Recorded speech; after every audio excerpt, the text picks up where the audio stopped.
Alors, on n'a pas les chiffres définitifs, on va les sortir Oui, à la fin de la semaine. On va être plutôt à 70% de fréquentation, ce qui est une bonne chose par rapport à l'année dernière. Donc, on est quasiment revenu en volume au même niveau qu'on était en 2019.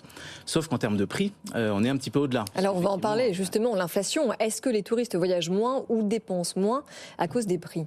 Aujourd'hui, on ne le voit pas.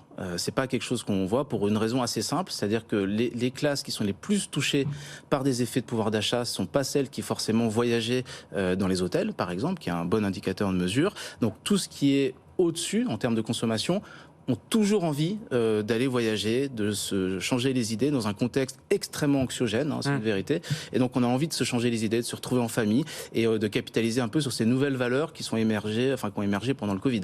Donc on a toujours cette tension. Est-ce que on va retrouver cette même dynamique dans les mois qui viennent?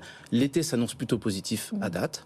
C'est-à-dire en tout cas, on fera probablement un été aussi bon que les deux derniers, qui ont été quasiment historiques. Encore, donc c'est vraiment intéressant. Et on est attentif de voir est-ce que septembre-octobre, il y aura une sanction sur le pouvoir d'achat avec des vrais arbitrages des Français pour voyager.